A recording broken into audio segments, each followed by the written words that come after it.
Салом ба ҳама нафарҳое ки ҳама рӯза видеоҳои моро тамошо мекунед.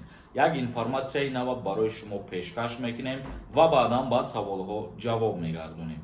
Бори охирон, агар нафарҳое ки мехоҳен моро дастгирӣ кунен, ҳамин комментарияро бубинен, як номери ватсап ҳастай, номери ватсапа сахранид кунен ва салом бинависонен, информатсияи пурраш барои шумо меравад. Як бори дига ҳаракат кунем бародаро, ман аз ҳамаи шумо боварӣ дорам.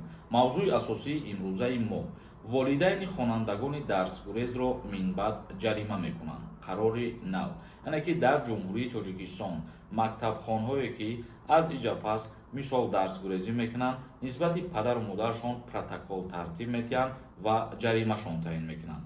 Минбаъд волидайни хонандагоне ки фарзандонашон бесабабҳои узурнок дар як чоряки соли хониш зиёда аз 50 соат ба дарс намеоянд, дар ҳаҷми то 864 сомонӣ ҷарима карда мешаванд.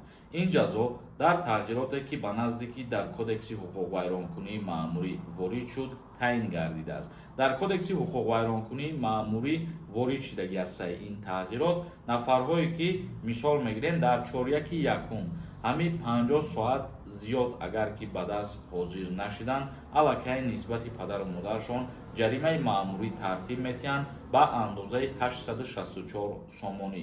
Тибқи талаботи қисми 1 моддаи 90 кодекси мазкур, барои бесабабҳои узурнок ба таҳсилоти миёнаи умумӣ зиёда аз 50 соати дарсӣ дар як чоряки таҳсил фаро нагирифтани кӯдак аз тарафи падару модар, васӣ, парастор, шахсе ки дар асоси шартнома кӯдакро тарбия мекунад, намояндаи дигари қонунии кӯдак, инчунин шахси воқеии дигар ки кӯдак воқеан таҳти тарбияи ӯ қарор дорад, ба андозаи аз 10 то 12 нишондиҳанда барои ҳисобҳо ҷарима таъин карда мешавад.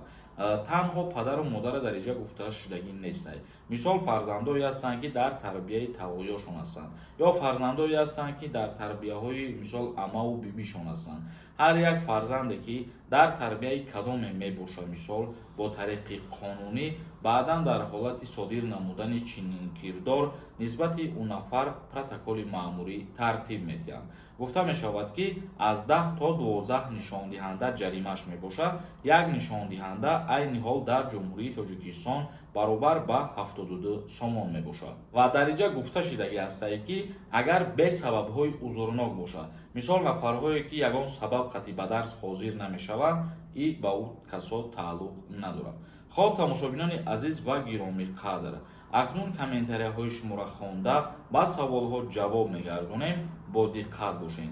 Агар нафарҳое ки бихоҳен ба границаи Қазоқистон бо нархи арзон сафар кунен, рақамҳое ки дар рӯи экран меброяд, зангиш бизанен, аз номи мо гап занен, ин нафар ба границаи Қазоқистон мебарад. худтон ҳозир вазъияти границаро дидестен ки чӣ хел қарор дорад. Аввал қатъи суҳбат кунен, мисол барои бурдаву оварданаш агар ки гарантиятон дод, баъд метавонен озодона сафар кунен. Як кас нависонда: ассалому алайкум акаи Сорбон, мегуфти ҳамин даъваткунӣ ба хизмати ҳарбӣ ҳозир сар шидагӣ ҳаст ё ин ки не. Даъваткунӣ ба хизмати ҳарбӣ моҳи октябр да сар мешавад.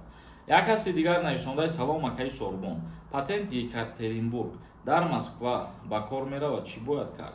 вақте ки шумо дар Екатеринбург патент кардагиен, шумо танҳо дар онҷа ҳақ ва ҳуқуқ дорен ки кору фаъолият кунед. вақте ки Москва сафар мекунед, аллакай бояд ки аз сари нав патент дастрас кунед. ҳар ҷойда ки қарор дорен, ҳуҷҷатҳои шумо бояд аз ҳамонҷа гирифта шудагӣ бошад. Тураев нависондай: салом акаи Сорбон, авф барои муҳоҷирони зиндонӣ карда мешавад? ҳозираша дар ин бораҳо информатсияи нав нестай. Қобилҷон нависондай: ассалому алайкум ака, гражданини Тоҷикистон аз Қазоқистон ба Турсия рафта метавонад кор кунӣ? Виза дар кор мешавад ё ин ки не? Бале, Турсия барои шаҳрвандони ҷумҳурии Тоҷикистон виза ворид кард, новобаста аз ӯе ки дар куҷое қарор дошта бошед. Мисол дар Қазоқистон қарор дорен ё ки дар Россия қарор дорен, шумо шаҳрванди ҷумҳурии Тоҷикистон ки ҳастен, виза мегирен, баъд сафар мекунед. Рустам нависондай: ассалому алайкум бародар, илтимос ҷавоб гап зан. ман аз Тоҷикистон омадам. 2 моҳ бедокумент гаштам, границаи Қазоқистон перескат кардам. 10 рӯз пеш метавонам патент карда, чунки баъзе одамон мегӯянд патент наметан. 3 моҳ наистоди, границара дар омадӣ. Чӣ гапи хабар аст? Фаҳмонед. Пешакӣ раҳмат. дар ҳолате ки шумо 2 моҳ бедокумент гаштагӣ ҳастед ва граница перескат кардагиед, оиди бедокумент будани шумо агар ки ягон мушкилӣ шидагӣ набоша ҳамон вақти граница гузаштан, шумо метавонед ки ҳуҷҷат пешниҳод кунед.